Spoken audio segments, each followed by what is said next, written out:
ഖാദിയാനി പഴച്ചതാണ് സമസ്ത കേരള ജമിയത്തുൽ ഉലമ തീരുമാനിച്ചിട്ടുണ്ട്. മിർസാ ഗുലാം അഹമ്മദ് ഖാദിയാനിയുമായി സമസ്തയുടെ ആലിമീങ്ങൾ ചർച്ച ചെയ്തിട്ടുണ്ടോ? മുജാഹിദ് പഴച്ചതാണെന്ന് തീരുമാനിച്ചിട്ടുണ്ട്. അതിന് ഇബ്നു അബ്ദുൽ വഹാബുമായോ അല്ലെങ്കിൽ മറ്റാരുമായോ ഒരു ചർച്ചയിൽ പങ്കെടുത്തിട്ട് തീരുമാനമെടുത്തതാണോ? അതുപോലെ ജമാഅത്ത് ഇസ്ലാമി പഴച്ചതാണെന്ന് പ്രഖ്യാപിച്ചിട്ടുണ്ട്. മൗദൂദി സായുമായി ചർച്ച ചെയ്തതിന് ശേഷം തീരുമാനമെടുത്തതാണോ? എന്താണ് സമസ്ത കേരള ജമിയത്തുൽ ഉലമ എന്ന് മനസ്സിലാക്കാത്ത ഈ പാവം മനുഷ്യനെ ഈ കക്കാട് ഫൈസ് കുടുക്കി ഒരു കുടുക്ക് നോക്ക് നിങ്ങൾ. അള്ളാഹു അദ്ദേഹത്തിന് സന്മാർഗം കൊടുക്കട്ടെ. ഞാൻ വേദനയോടെ പറയാം, കാന്തപുരം ഉസ്താദിനും സമസ്ത കേരള ജമിയത്തുൽ ഉലമയുടെ ആളുകൾക്കും ഒരു വിഷയത്തെക്കുറിച്ച് തീരുമാനമെടുക്കണമെങ്കിൽ ഏതെങ്കിലും ഒരാൾ വന്നിട്ട് ഒരു ശൈഖ് ഉണ്ട് എന്ന് പറയുമ്പോൾ ആർക്കനെ കാണാൻ പോവുക. ഇവർക്ക് ഇതല്ലേ പണി, വേറെ പണിയൊന്നുമില്ലല്ലോ. ഇങ്ങനെ ഓരോരുത്തരും ഇറങ്ങും അവരെ കാണാൻ പോവുക, എന്നിട്ട് തീരുമാനം പറയാം. നിങ്ങൾ ആലോചിക്കണം, വ്യക്തമായ തെളിവ് അദ്ദേഹം പിഴച്ചവരാണ്, അദ്ദേഹത്തിന്റെ ആശയം പിഴച്ചതാണ് എന്നതിന് ഇൻഷാ അല്ലാഹ് ശേഷം ഞാൻ ഓരോന്നോരോന്നായി പറയുന്നുണ്ട്. ഞാൻ ഇപ്പോഴതിലേക്ക് കടക്കുന്നില്ല. ഞാൻ ഒരു കാര്യം പറയുന്നു, യാ അയ്യുഹല്ലദീന ആമനൂ ഇൻ ജാഅകും ഫാസിഖും ബിനബഇൻ ഫതബയ്യനൂ അൻ തുസീബൂ ഖൗമൻ ബിജഹാലത്തിൻ ഫതുസ്ബിഹൂ അലാ മാ ഫഅൽതും നാദിമീൻ.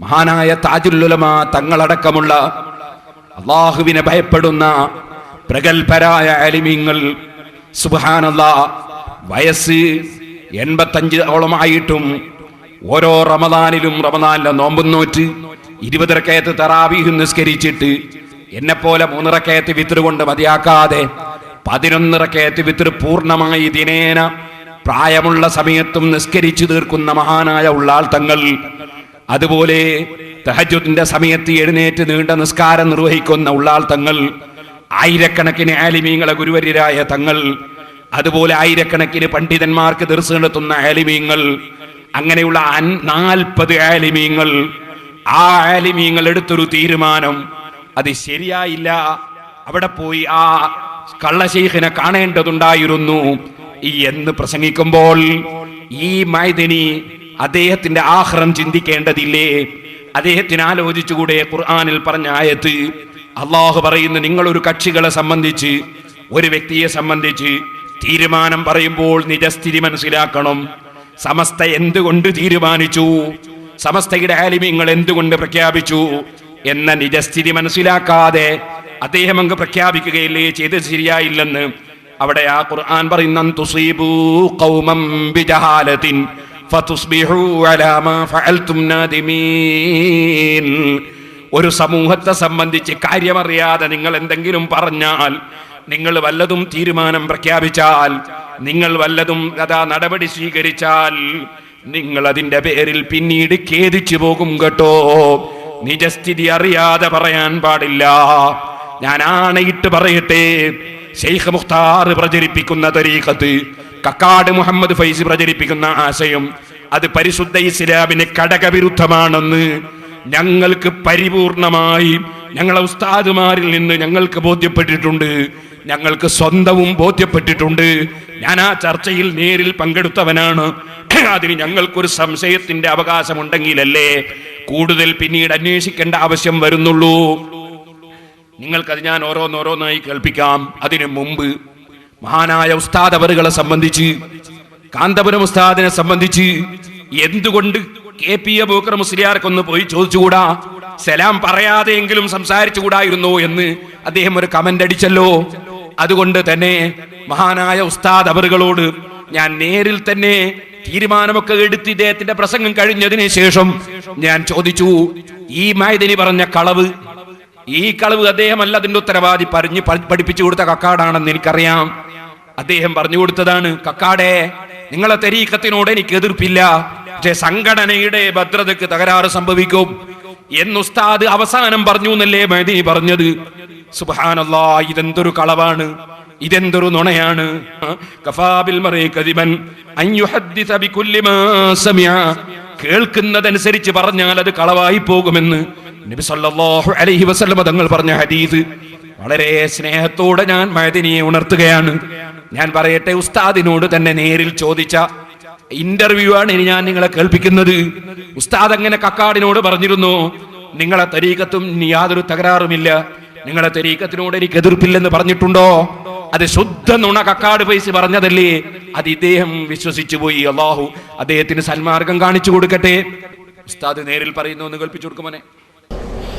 കക്കാട് മുഹമ്മദ് ഫൈസി പ്രചരിപ്പിക്കുന്ന തരീഖത്ത്, അതിനെ സംബന്ധിച്ച് ഉസ്താദിന്റെ ശരിയായ കാഴ്ചപ്പാട് എന്താണ്?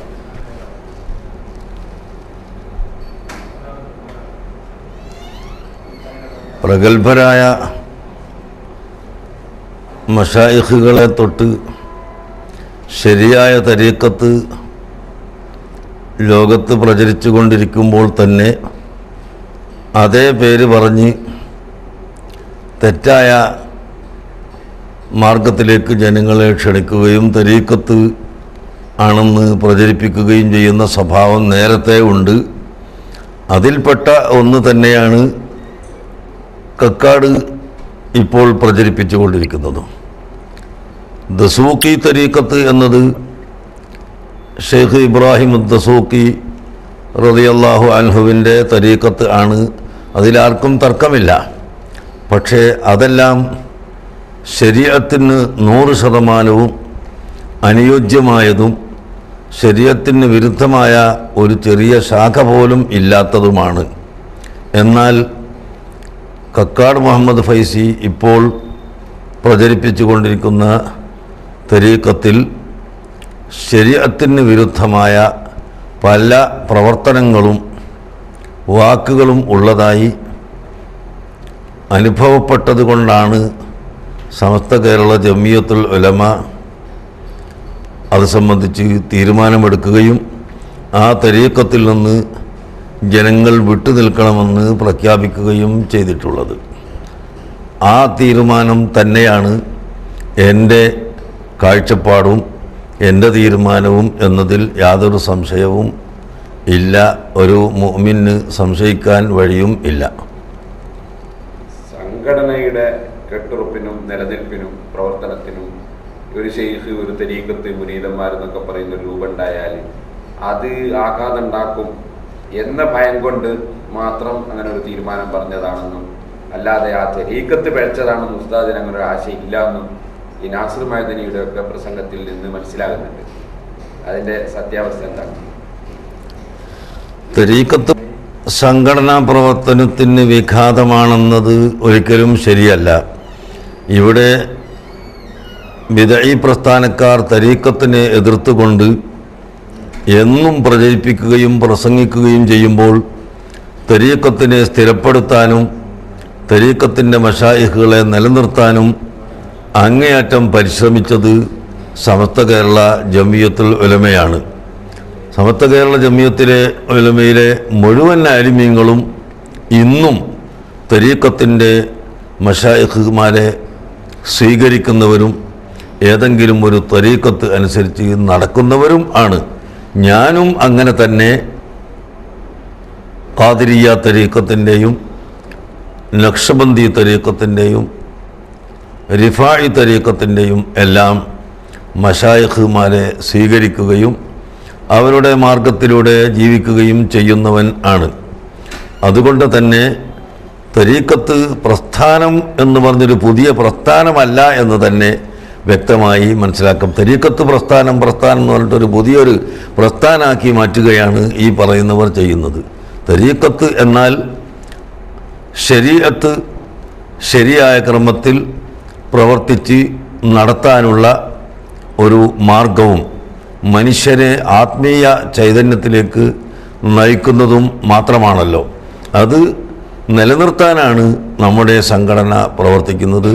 അതുകൊണ്ട് ഒരിക്കലും തരീഖത്ത് ഇവിടെ സംഘടനാ വിരുദ്ധമാവുകയോ സംഘടനയ്ക്ക് വിഘാതമാവുകയോ ഇല്ല എന്നത് വളരെ വ്യക്തമാണ്.